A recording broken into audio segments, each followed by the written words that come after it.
An apartment fire in Xinjiang sparked mass protest all across China. Some are directly blaming the Chinese Communist Party.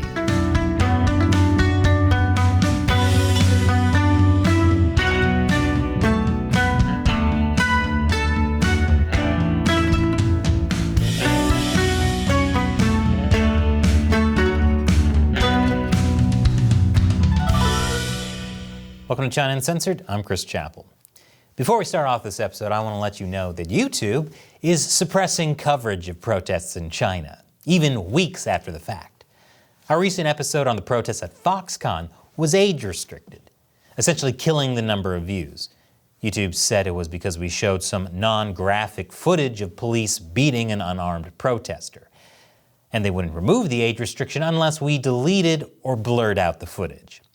So, showing American police violence is okay, but showing Chinese police violence is not? Shame on YouTube for helping the Chinese regime censor what's really happening there. This is just like that time in 1989 in Tiananmen Square where absolutely nothing happened. I don't even know why I brought it up. This episode might be age restricted as well, especially with all the protest footage that we're about to show you, which is why we need supporters like you. The best thing you can do is to share this video, since YouTube won't, and directly support our show with $1 or more per episode over at patreon.com/China Uncensored.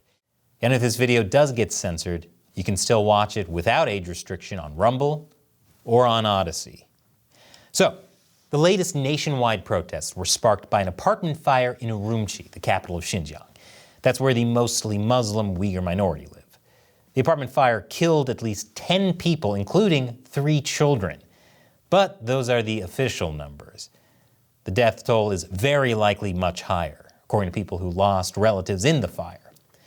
According to one Uyghur rights organization, 44 Uyghurs died in the fire. Sure, fires happen, but in this case, it was made a lot worse because of China's zero COVID policy. State media claims that people in the compound were allowed to leave the building. However, videos show fire trucks unable to get close to the scene because the compound entrance was partially blocked. The video shows it's blocked with fences, tents, and metal barriers that are normally used as part of COVID measures. Because who cares about a fire hazard? It's not like fires ever hurt anybody, but COVID, spreading in a time when there are widespread vaccines and treatments, that would be a tragedy. Outrage started to build over the apartment fire on the Chinese internet, especially as unconfirmed video started spreading of people supposedly caught in the fire screaming for help. It also didn't help that the head of Urumqi's fire department responded to criticism by saying some residents' ability to rescue themselves was too weak and they failed to escape in time. That's your job. That'd be like a cop saying their ability to not get mugged was too weak, and they failed to not get mugged in time. I know, I watched the whole thing happen from over here. Chinese citizens across the country have faced zero COVID policies for a long time. There's been outrage in the past, like back in September, after a bus carrying people to forced quarantine crashed. And the arrest of the bridge man in October, the guy who hung a banner in Beijing protesting zero COVID in Xi Jinping. There are also a lot of protests that don't get covered in the media. If you want to know more about that, check out our interview with Kevin Slayton from the NGO Freedom House. The link is below. Assuming this video isn't being censored, I might be speaking into an endless void right now. There's no way I can know. No. Thanks, YouTube. But the point is, the fire in Urumqi and the way zero COVID made it so much worse sparked large-scale protests all across China. The people protesting in Urumqi, by the way, were mostly Han Chinese people, not the ethnic Uyghur people who've traditionally lived in the region for centuries. If you're wondering why Uyghurs aren't protesting, it's because they're here. Some, anyway. A lot of them are also here. I'm just kidding. The CCP requires cremation now. But even the Uyghurs who aren't locked up have a much harder time protesting than ethnically Han people. That's the main Chinese ethnic group. But despite ethnic tensions, the Urumqi fire brought out solidarity across China, because people realize that ethnicity doesn't matter when you're locked in an apartment unable to escape a fire because of the CCP's zero COVID policy. It could have happened to anyone in China. Wow, who could have guessed that a corrupt regime actively engaging in genocide wouldn't prioritize public safety? What's next? You're going to tell me that Ted Bundy wasn't a big fan of feminist literature? Over in Shanghai, protesters gathered on Saturday night in Urumqi Road, a street named after Urumqi. They held up blank white pieces of paper in remembrance of the apartment fire victims. Those blank papers refer to China's rampant censoring that erases words from Chinese social media, which is a powerful sentiment when you know the context. Without it, this looks like the least creative art class of all time. Then they started chanting, "Lift the Xinjiang lockdown, lift the Xinjiang lockdown." Here you can see them shouting, "We want freedom." There were a lot of FUs directed at the COVID QR codes that control people's access to different places. And there were attacks directly at the Chinese Communist Party itself. These people are saying, "CCP, step down." Man, it's great to see these citizens standing up for themselves and fighting back. Of course, I say it's great to see, assuming anyone sees it. Chinese leader Xi Jinping was criticized as well. Here's another clip of protesters saying, "CCP step down, Xi Jinping step down."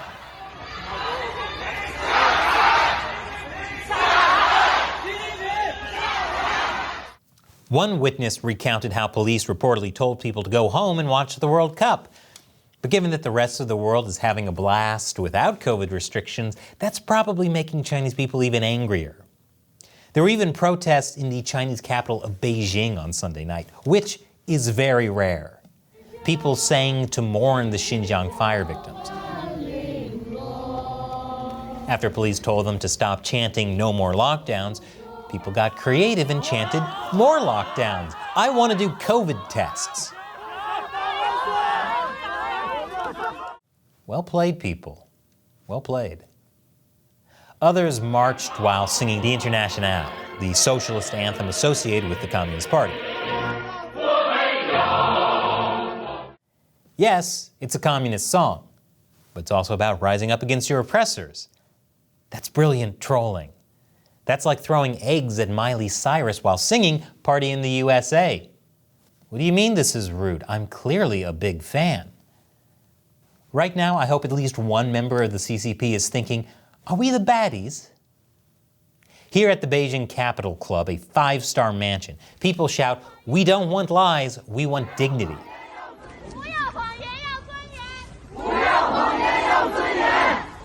And in another part of Beijing, people were calling for freedom and human rights, and to tear down the Great Firewall, China's internet censorship system.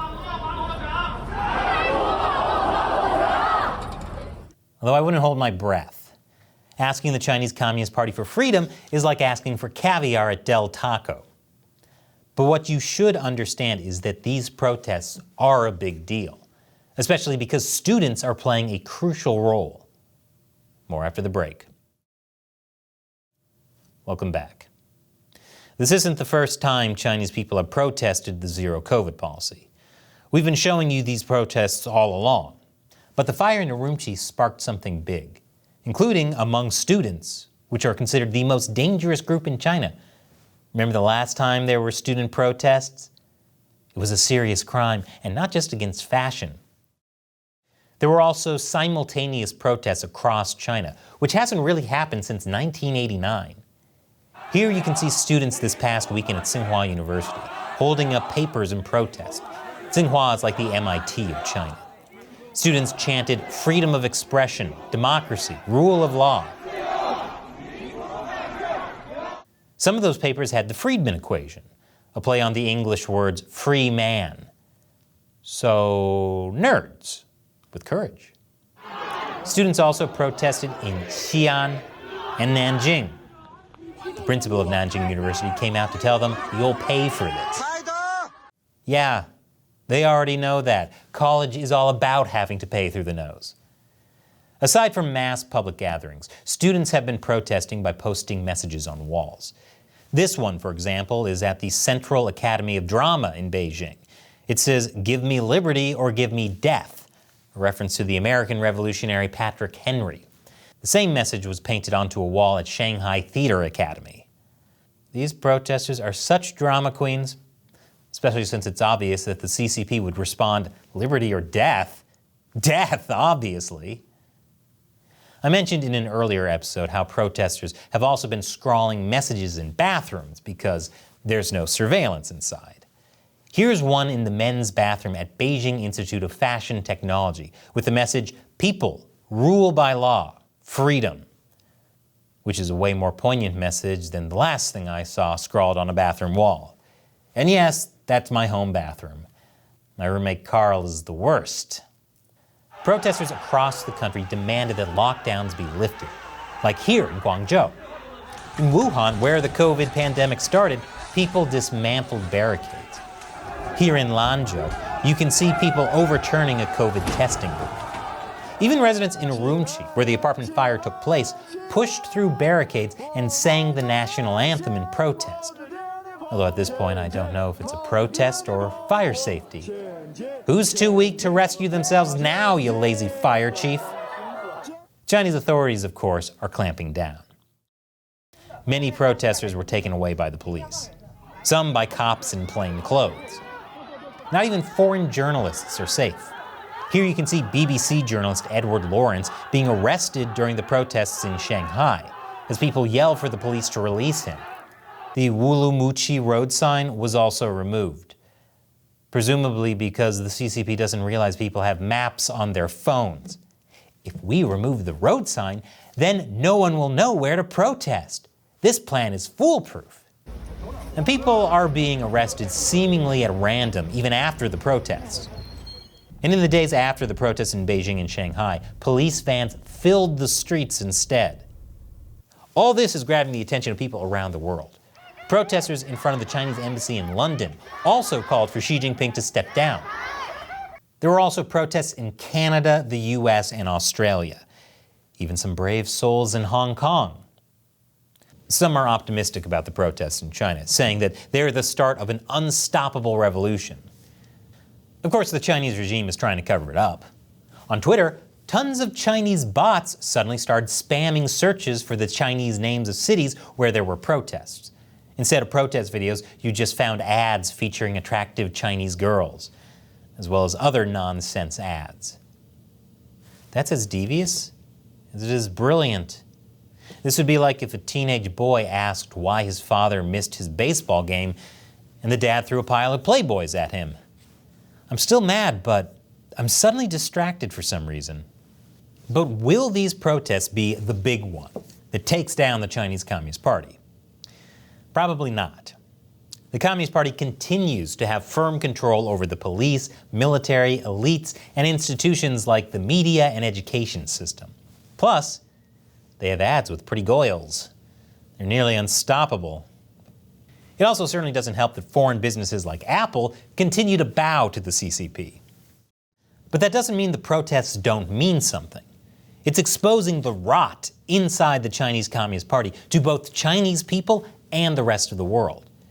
And it could be one of many sparks that eventually do ignite real, lasting change. Assuming companies like YouTube stop bowing down to the CCP and let people see it. And now, as a thank you to all my wonderful fans who support China Uncensored through the crowdfunding website Patreon or our exclusive social media platform Locals, I'll answer one of your questions. Today's question comes from Ipuric on Locals. I was thinking if a lot of people will succeed to flee out of China now and arrive to the Western world applying for asylum, how will the governments in those countries react? Is the danger of having potential spies increasing? Will the Western governments be able to give those people protection knowing how long the CCP's hand can grip? Good question, Ipuric. For many years before COVID, there were people fleeing China to seek asylum in other countries. People like Uyghurs, Falun Gong practitioners, Tibetans, and so on. But inevitably, some of the people fleeing China have been spies. 2 years ago, the Trump administration tightened visa rules specifically for Chinese Communist Party members, reducing the length of certain travel visas. But that didn't affect immigration. And anyway, it's not that easy to determine who is a party member, since there's no public membership roster. And if asked about it, a party member might just lie. Imagine that. Western countries could just ban all asylum seekers from China, but that would mostly hurt the people asylum laws are designed to protect. So there's no simple way to both protect refugees and stop spies. Of course, there may be fewer asylum seekers now anyway. Not because everyone loves being in China, but because China stopped issuing new passports for most people and put exit curbs in place so it's harder and harder to leave. Somehow, though, I don't think they'll stop their own spies from getting passports and going abroad. Thanks for your question, and thank you for supporting us on Locals. If you're not a supporter already, join us on Locals. For a small monthly contribution, you can chat directly with me, Matt, and Shelley, and with other China Uncensored fans in our own social media space. You'll also get other cool perks, including the ability to ask me a question I can answer on the show. The link is below. Once again, I'm Chris Chappell. Thanks for watching China Uncensored.